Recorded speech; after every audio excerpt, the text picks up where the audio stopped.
പൗരത്വ ഭേദഗതി നിയമം ചോദ്യം ചെയ്തുള്ള ഹർജികൾ സുപ്രീം കോടതി അല്പസമയത്തിനകം പരിഗണിക്കും. കേന്ദ്ര സർക്കാരിന്റെ വിജ്ഞാപനം സ്റ്റേ ചെയ്യണമെന്ന ഹർജികൾ ഉടൻ പരിഗണിക്കുമെന്ന് മുസ്ലിം ലീഗും ഡിവൈഎഫ്ഐയും ആവശ്യപ്പെടും. രാവിലെ 10:30 മണിക്ക് ചീഫ് ജസ്റ്റിസ് അധ്യക്ഷനായ ബെഞ്ചിന് മുന്നിലാവും ആവശ്യമുയർത്തുക.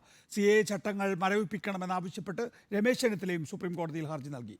ആദ്യം ശ്യാം, ഇന്ന് സുപ്രീം കോടതി വേഗത്തിൽ പരിഗണിക്കുന്നു എന്ന് പറയുമ്പോൾ ഇക്കാര്യത്തിലൊരു സ്റ്റേ കിട്ടുമെന്നുള്ള ആഗ്രഹം സ്വാഭാവികമായും ഹർജിക്കാർക്കുണ്ടാകുമല്ലോ.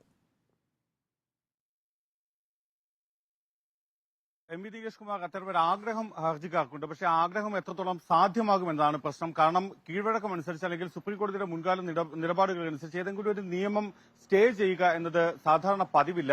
അതിന്മേൽ അന്തിമമായ ഒരു തീരുമാനം എടുക്കുക എന്നതാണ്. അതായത് മെറിറ്റിൽ വാദം കേട്ട് അന്തിമമായ ഒരു തീരുമാനം എടുക്കുക, വിശദമായ വാദം കേട്ട് തീരുമാനം എടുക്കുക എന്നതാണ് കോടതികളുടെ നീതിന്യായ സംവിധാനത്തിന്റെ ഒരു കീഴ്വഴക്കം. അങ്ങനെയാണ് ചെയ്യുന്നതും. അതുകൊണ്ട് തന്നെ ഇന്ന് CAAയിൽ ഒരു സ്റ്റേ ഉണ്ടാകുമോ എന്ന കാര്യത്തിൽ നമുക്ക് അങ്ങനെ ഒരു സ്റ്റേ പ്രതീക്ഷിക്കാനാവില്ല എന്ന് തന്നെ പറയുകയും ചെയ്യാം. പക്ഷേ സുപ്രീം കോടതിയിൽ നിന്ന് ഇന്ന് ഉയരുന്ന എന്തെങ്കിലും രീതിയിലുള്ള ഒരു പരാമർശങ്ങൾ അത് സ്വാഭാവികമായും അത് ആർക്ക് അനുകൂലമാകും ആർക്ക് പ്രതികൂലമാകും എന്നതാണ് ഏറ്റവും നിർണായകം. കാരണം കേന്ദ്ര സർക്കാർ ലോക്സഭാ തെരഞ്ഞെടുപ്പിന് തൊട്ടു മുമ്പാണ് ഇതിന്റെ ചട്ടങ്ങൾ വിജ്ഞാപനം ചെയ്തത്.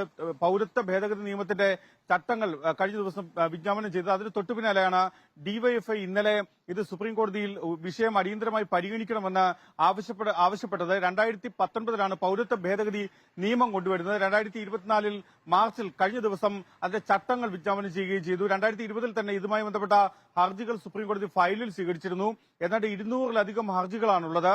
ഡിവൈഎഫ്ഐ നൽകിയ ഹർജിയുണ്ട്, കേന്ദ്ര സർക്കാരിനെതിരെ നൽകിയ ഹർജിയുണ്ട്, ഒപ്പം മുസ്ലിം ലീഗ് നൽകിയ ഹർജിയുണ്ട്, രമേശ് ചെന്നിത്തല നേരത്തെ കോടതിയിൽ ഹർജി നൽകിയിരുന്നു. അങ്ങനെ നിരവധിയായ ആളുകളും സംഘടനകളും സർക്കാരും ഒക്കെ ഈ പൗരത്വ ഭേദഗതി നിയമത്തിനെതിരെ സുപ്രീം കോടതിയെ സമീപിച്ചിരുന്നു. അതിലാണ് കഴിഞ്ഞ ദിവസം ഡിവൈഎഫ്ഐയും മുസ്ലിം ലീഗും ഒപ്പം ഇന്ന് രമേശ് ചെന്നിത്തലയും സുപ്രീം കോടതിയിൽ സ്റ്റേ ആവശ്യം ഉയർത്തുന്നത്.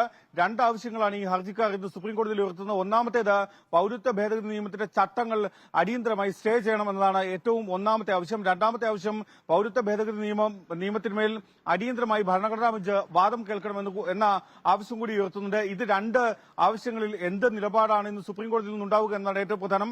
രാവിലെ 10:30 നൽകിയത്. അല്പസമയത്തിനകം തന്നെ കോടതി നടപടികൾ ആരംഭിക്കുമെന്ന് നമുക്കറിയാം. വിശദാംശങ്ങൾ ശ്യാം ദേവരാജ് നൽകും.